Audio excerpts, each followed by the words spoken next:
Class তো record করি না, রেকর্ড করতেছি শুধু আমি আমার এক স্টুডেন্টের উদ্দেশ্যে, মানে তার এটা প্রয়োজন, আমার কালকে জানাচ্ছে স্যার এটা একটু দেখায় দিতে হবে। তাহলে এইখানে যে নর্মালি আপনার তো সব ধরনের সিরিজ করতেই পারেন, এই সিরিজটার মধ্যে একটু খুঁজে বের করেন তো, মানে অ্যালগরিদম ফ্লোচার্ট পরে সি প্রোগ্রাম পরে আগে আপনি এখানে বের করতে হবে ম্যাথমেটিক্যাল টার্মটা এখানে কী আছে। তাহলে এখানে ম্যাথমেটিক্যাল টার্ম কী আছে খুঁজে বের পাইছেন কি পর্যন্ত কেউ? প্রথমটা 0, এরপরটা 1, এই দুটা বাদ দিলাম আমি।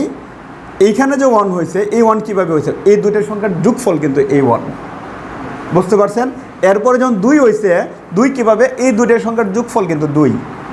আচ্ছা, এরপরে 3 কীভাবে হয়েছে? এই দুটোর সংখ্যার যোগফল কিন্তু 3। আচ্ছা, এরপরে 5 কীভাবে হয়েছে? মানে এই 5-এর যে পূর্বে যে দুটোর সংখ্যা আছে, এই দুটোর সংখ্যার যোগফল হলো 5। 8 কীভাবে হয়েছে? 8-এর পূর্বে দুটোর সংখ্যার যোগফল হলো 8। তাহলে 13 কীভাবে হয়েছে? 8 + 13। তাহলে এই জিনিসটা বলা ফিবোনাক্সি সিরিজ। লুপ দিয়েও করতে পারি, ফর লুপ দিয়েও করতে পারি, ডো হোয়াইল লুপ দিয়েও এই কাজটা করতে পারি, অথবা গো টু স্টেটমেন্ট আছে না, গো টু স্টেটমেন্টের সাহায্যও করা যায়। তাহলে এইখানে আমরা এই সিরিজটারে যদি আমি প্রথম যে 0 আছে, 0টা আমি নাম্বার 1 দ্বারা ইন্ডিকেট করলাম 0, বুঝতে পারছেন? আবার n2 দ্বারা আমরা ইন্ডিকেট করলাম 1। তাহলে আমি প্রথম দুটো করলাম। n3 নামে আরও একটা ভেরিয়েবল রাখলাম। তাহলে n3 সমান কী হবে বলেন তো? n3 সমান কী হইতেছে? 1। কীভাবে হইতেছে 1? এটা প্রথম n1 আর n2 দুটোর যোগফল না? তাহলে আমরা এখানে লিখতে পারি না n1 প্লাস কি n2। তাহলে প্রথমত আমি ভেরিয়েবল ডিক্লেয়ার করলাম, 3টা ভেরিয়েবলে ডিক্লেয়ার করবাম। প্রথমত 3টা ভেরিয়েবল ডিক্লেয়ার করবাম, n1 আর n2 আর হলো n3। তবে n1-এর মধ্যে ভ্যালু দিয়ে দিব কত? 0। আর n2-এর মধ্যে ভ্যালু দিয়ে দিব কত? 1। আর n3 থাকবে কি? n3-র মধ্যে আমি কোনো কিছু দিব না। এখানে আপাতত প্রথমত ধরুন আমি ভেরিয়েবল এতটুকু ডিক্লেয়ার করলাম, এই 3টা ভেরিয়েবল আমি ডিক্লেয়ার করলাম। এরপরের কাজ হলো আমরা কি লিখবাম? এই n3 সমান n1 প্লাস n2 সেমিকোলন দিলাম। ধরেন এতটুকু হলো ভেরিয়েবল ডিক্লেয়ার। এখানে আমি দুইটার মধ্যে আমি কি দিলাম? প্রথম নাম্বারটা 0, দ্বিতীয় নাম্বারটা কি 1, আর তৃতীয় নাম্বারের মধ্যে কোনো ভ্যালু আমি দেই নাই। তাহলে তৃতীয় নাম্বারটা কি হইতেছে? n3 সমান n1 প্লাস n2। আচ্ছা, এখন মনে করেন আমি 3 নাম্বারটা পাইলাম, চতুর্থ নাম্বারটা কীভাবে পাইলাম? আমি এই 3টা ভেরিয়েবল দিয়ে কিন্তু আমরা এই কাজ করতে পারি। ধরেন প্রথম এখানে কটা, এই দুটোর যোগফল হলো এটা। এখন আমি যদি চতুর্থ নাম্বার কোনটা? 1 নাম্বার, 2 নাম্বার, 3 নাম্বার, 4 নাম্বার, চতুর্থ নাম্বার এটা না 2। তাহলে চতুর্থ নাম্বার যদি হয় এটা, তাহলে কোনটার সাথে যোগ হইব? প্রথম দুইটার সংখ্যা না? এতটুক কাজ করার পরে আমি যে কাজগুলো করবাম, এটা কি ছিল? n1 না? n1-এর ভ্যালু কত ছিল? 0। এখন আমি এই যোগটা করার পরে n1-এর মধ্যে নিয়ে নিব n2-র ভ্যালু। তাহলে n1 নামে ভেরিয়েবল কত ছিল? 0। তাহলে n1-এর মধ্যে কত আসবে? n2-র ভ্যালুটা এসে পড়বে কার মধ্যে? n1-এর মধ্যে। তাহলে n2-র ভ্যালু কত? 1 এসে পড়তেছে কার মধ্যে? n1-এর মধ্যে। তাহলে n2-র মধ্যে আমি কার ভ্যালুটা নিব? n3-র ভ্যালুটা নিব। তার মানে কি, এইখান থেকে এই পাশে এক একটা, মানে প্রতিবারে কি করবে? এক একটা ভ্যালু এদিকে এসে পড়তেছে। মানে এটা বলা সোয়াপ বলে। এটারে কি বলা হয়? মানে আমরা যদি একটা ভেরিয়েবল থেকে আর একটা ভেরিয়েবলের ভ্যালু আমরা ট্রান্সফার করি এবং ভেরিয়েবলগুলো যদি একই আমরা রাখি, তাহলে এটা সোয়াপিং বলে। তাহলে একটা থেকে কি করছি? আমরা একটা সোয়াপ করলাম। তাহলে এইখানে n2-র মধ্যে এসে পড়তেছে n3-র ভ্যালু। তাহলে এই কাজগুলো যদি আমি প্রতিবারই করতে থাকি, তাহলে দেখেন তো প্রথমবার এই দুটো n1 এবং n2-র ভ্যালু কিন্তু এটাই থাকতেছে। দ্বিতীয়বার যখন সেকেন্ড টাইমে আমি এই কাজটা করবো, ধরুন আমি একটা লুপ চালাইলাম। লুপের কাজ কি? আমরা কি করবে? এইখান থেকে এইগুলো তো ধরুন আমি এই এতটুকু করলাম, এই জায়গার মধ্যে আমি এই কাজগুলোর আগে ধরুন আমি একটা প্রিন্ট করলাম। কার ভ্যালুটা প্রিন্ট করবাম? ধরুন আমি n1-এর ভ্যালুটা প্রিন্ট করতেছি। কার ভ্যালু প্রিন্ট করবাম? n1-এর ভ্যালুটা প্রিন্ট করবাম। ধরুন আমরা যদি কম্পাইলার ইউজ করি, প্রথমত কম্পাইলার আসবে, দেখবে 3টে ভেরিয়েবল দেখবে, এখানে আইসা n-এর ভ্যালু প্রিন্ট করবে। n1-এর ভ্যালু কত আছে? 0 প্রিন্ট করবে। পরবর্তীতে এখানে এসে ক্যালকুলেশন করবে n3 সমান n1, n2 সমান এটা। তাহলে n3-র ভ্যালু কত হইতেছে? 1 হইতেছে কিন্তু। আচ্ছা, n1-এর ভ্যালু কত হইতেছে? n2-র ভ্যালুটা কিন্তু, তাহলে এই 0 হইতেছে কার মধ্যে? 1-এর মধ্যে কিন্তু। এইখানে n2-র ভ্যালু কত ছিল? n2-র ভ্যালু কিন্তু 1 আসছিল। 1 কিন্তু আইসা পড়ছে n1-এর মধ্যে, 0-র পরিবর্তে কি হয়ে গেছে? এখানে 1 হয়ে গেছে। তাহলে n1-এর ভ্যালু কত মনে রাখবেন? 1। আচ্ছা, তাহলে এটা হয়ে যেতেছে কত? n1। আর এইখানে n2-র ভ্যালুটা কোনটা হবে? 3 নাম্বারটা।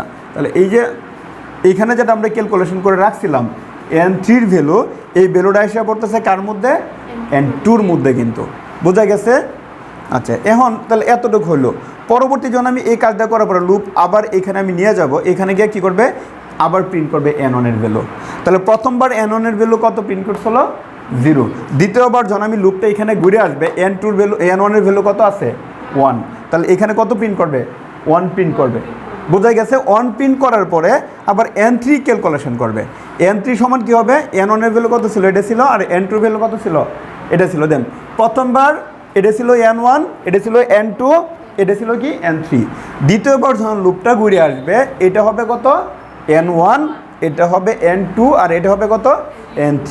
তাহলে এই কাজগুলো কি করবে? প্রতিবারই করতে থাকবে। আর যখন প্রতিবার করে যাবে, তাহলে প্রতিবারই এখানে N1 এর ভ্যালু প্রথমবার কত প্রিন্ট করবে? 0 প্রিন্ট করবে। দ্বিতীয়বার 1 প্রিন্ট করবে। তৃতীয়বার কত প্রিন্ট করবে? আবার 1 প্রিন্ট করবে। তৃতীয়বার 1 কীভাবে দেখেন? এই দুটোর সংখ্যা মানে এই দুটোর সংখ্যা যোগ করবে। আর যদি আমি চতুর্থ এখানে আমি চিন্তা করি, এইখানে কি করবে? এই দুটোর সংখ্যা যোগ করবে। তাহলে এই জিনিসটাই আমি একটু কোডিংয়ের মাধ্যমে দেখাই আপনাদের। হ্যাঁ, তাহলে ম্যাথমেটিক জিনিসটা বুঝছেন তো, যে পূর্বের যে দুটোর সংখ্যা আছে, পূর্বের দুটোর সংখ্যা কী করব? যোগ করব। এখানে কোডগুলো কি বোঝা যায়? ইন্টিজার মেইন, এরপরে কি করব আমরা? একটা সেকেন্ড ব্র্যাকেট দেব। থার্ড ব্র্যাকেট দিছি কেন? এখানে আমি ভেরিয়েবল নিতেছি। কয়টা ভেরিয়েবল লাগতেছে আমার? N1, N2, আরেকটা হলো N3। কার ভ্যালু কত দিব? N1 এর ভ্যালু 0, N2 এর ভ্যালু কত? 1, আর এটার ভ্যালু আমি দিব না। N3 ভ্যালু কিন্তু আমি দিতেছি না। এইখানে আমি একটা লুপ চালাইতেছি। এখানে আমরা যে কোনো লুপে চালাইতে পারি। আমরা হোয়াইল লুপ নেই, হোয়াইল লুপের মধ্যে ধরেন আমি প্রিন্ট করতে যেতেছি 50 পর্যন্ত প্রিন্ট করতে যেতেছি। এই সিরিজটার ইকুয়াল হবে 50, 50-এর সমান অথবা 50-এর আগ পর্যন্ত যতগুলো ভ্যালু হয়, এই ভ্যালুগুলো প্রিন্ট করবে। বুঝতে পারছেন? আচ্ছা, তাহলে এইখানে আমি কি দিতেছি? একটা প্রিন্ট এফ দিতেছি, প্রিন্ট এফ। দেন ঠিকঠাক আছে কিনা বানান। কার ভ্যালু প্রিন্ট করবে এখানে? কার এন তো সবগুলোই আমরা এন দিছি। তাহলে কোন ভ্যালুটা প্রিন্ট করবে এখানে? N1 এর ভ্যালুটা প্রিন্ট করবে। বুঝতে পারছেন কিনা? এরপরে কি করবে এখানে? এরপরে কি করব? N1 এর ভ্যালু কিন্তু প্রিন্ট করছে। প্রিন্ট করার পর N1 এর মধ্যে কার ভ্যালুটা আসবে? N2 এর ভ্যালুটা আসবে। N2 এর মধ্যে কার ভ্যালুটা আসবে? না সরি, এখানে ভুল করছি। আগে তো আমার N3টা বের করে নিতে হবে, ঠিক না? তাহলে N3 ইকুয়াল কত? N1 plus N2।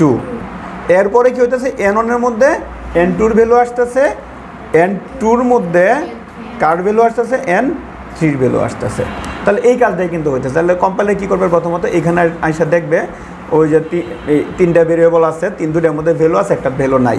এরপরে কম্পাইলার কী করবে? এখানে ঢুকবে, কন্ডিশনটা দেখবে সত্য কিনা। যদি কন্ডিশন সত্য হয়, এখানে আইসা N1 এর ভ্যালু কত প্রিন্ট করবে? 0 প্রিন্ট করবে। একটু মনে রাখেন, প্রথমবার কত প্রিন্ট করতেছে?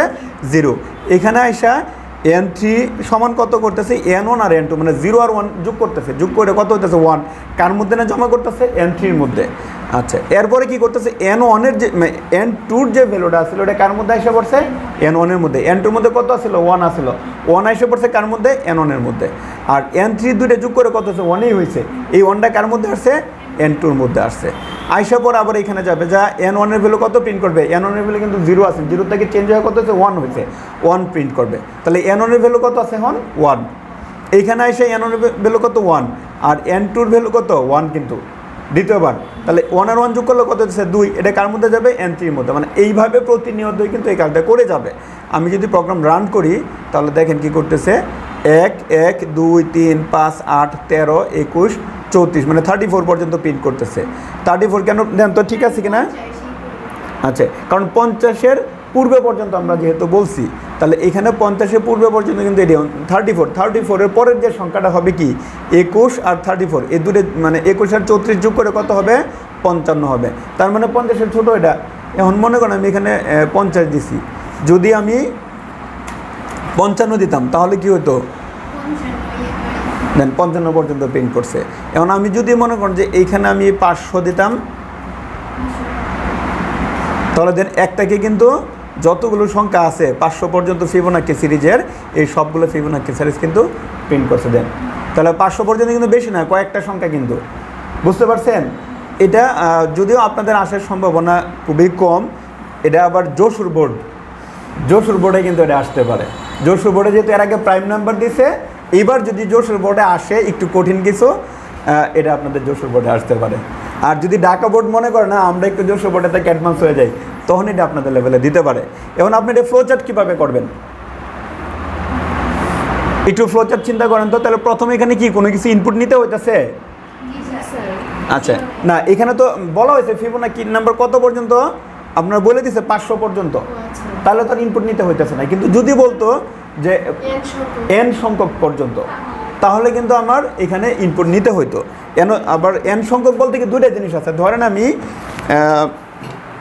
এখানে যে সিরিজটা আছে এটা কত, যদি আমি ইন্ডেক্স করি এটা কত নাম্বার আছে, এটা 1 নাম্বার, এটা 2 নাম্বার, এটা 3 নাম্বার, 4 নাম্বার, 5 নাম্বার। এখন 1 2 3 4 5 6 7 8 9, এটা কত নাম্বার পর্যন্ত আছে? 9 পর্যন্ত। 9 ইন্ডেক্স মানে 9 ইন্ডেক্স পর্যন্ত অথবা নবম সংখ্যা পর্যন্ত সিরিজে প্রিন্ট করার জন্য। তাহলে আমরা লুপটা কীভাবে চালাতাম? আমরা তো এভাবে খুঁজে বের করতে পারতাম না 9 নাম্বার কত, আমরা ম্যানুয়ালি যোগ করলে অনেকক্ষণ লাগবে না, তখন আমরা লুপটা একটু অন্যভাবে চালাইতাম। দেন যদি এরকম বলে যে নবম পর্যন্ত কত হবে, তখন আমি এখানে আর n1 নিব না, এখানে কি নিব, নর্মালি একটা ভেরিয়েবল নিব আমরা, আগে যেভাবে আমরা করছি। তার মানে এইখানে আমার কি করতে হবে, এ নামে একটা ভেরিয়েবল নিতে হবে। প্রথমটা কত দিচ্ছি আমি, শুরু হবে তো 0 থেকে। আচ্ছা, তাহলে এই লুপটা কত পর্যন্ত চলবে, আমি যেহেতু 9 করছি 9 পর্যন্ত চলবে। তাহলে এর ভ্যালু, হ্যাঁ এর লেস দেন ইকুয়াল কত 9, তার মানে এর ভ্যালুটা কত পর্যন্ত চলবে, 9 বার লুপটা আমি চালাইতে চাইতেছি। তার মানে এইখানে আরও একটা কাজ করতে হবে, এই কাজগুলো করার পরে এ প্লাস প্লাসটা আমার দিয়ে দিতে হবে।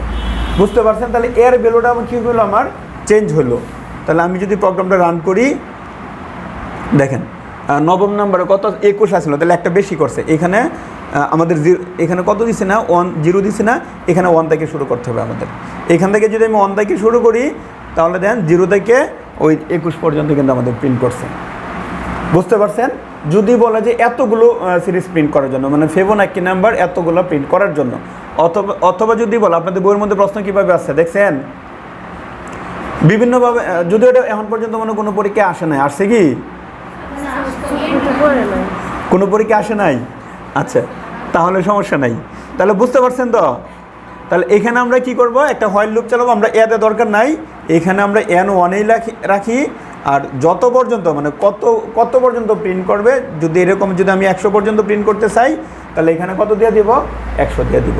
তাহলে এইভাবেই কিন্তু সিরিজটা প্রিন্ট করবে। তাহলে এখানে আমরা কি করব, n পর্যন্ত হলে এখানে আমি n দিব, ভেরিয়েবল কি লাগবে একটা, এখানে n নামে একটা ভেরিয়েবল লাগবে। আচ্ছা, এরপর আমি কি করব, ইউজারের কাছ থেকে ইনপুট নিব, স্ক্যানএফ কি লিখবো, এখানে %d, এখানে কি লিখব, অ্যাড্রেস অফ n। দেন আমি প্রোগ্রাম রান করতেছি। এখন মনে কর যে 500 দিছিলাম না, এখানে মনে হয় আমি 2000 দিছি, না আরও বেশি দিছি, 20,000 দিছি। 20,000 পর্যন্ত সংখ্যাগুলো দেন কয় সেকেন্ড লাগবে প্রিন্ট করতে। দেন আপনি একটু যদি ম্যানুয়ালি যোগ করে দেখেন, এখানে কত, এই দূরের সংখ্যার যোগফল, এই দূরের সংখ্যার যোগফল কিন্তু পরেরটা। বুঝতে পারছেন? সহজ 100%, আপনার যত মন চায় তত আসতে পারেন। আচ্ছা, এখানে আরেকটা জিনিস আমি আপনাদের বলে রাখি, যেহেতু মনে হয়েছে আমার, আপনাদের লিপিয়ার তো পড়ছেনই না, এখন আপনার এরকম প্রশ্ন আসতে পারে 2004 তো লিপিয়ার ছিল না, 2004 সাল থেকে 2050 সাল পর্যন্ত লিপিয়ারগুলো প্রদর্শন করার সেই প্রোগ্রাম তৈরি করো, এরকম কিন্তু আসতে পারে। 2004 থেকে কত পর্যন্ত, 2050 পর্যন্ত লিপিয়ারগুলো প্রদর্শন করার সেই প্রোগ্রাম। তাহলে এটা কীভাবে করবেন দেখাইছি না, কেন পারবেন না? আপনি নর্মালি লুপ পারছেন না, ফর লুপ করছেন না, for loop, while loop, do while loop দিয়ে করছেন না, এটা তো জাস্ট একটা সিরিজ। তাই এখানে লুপের স্টার্টিং ভ্যালুটা কত হইব, 2004। আপডেটটা হইব কত করে,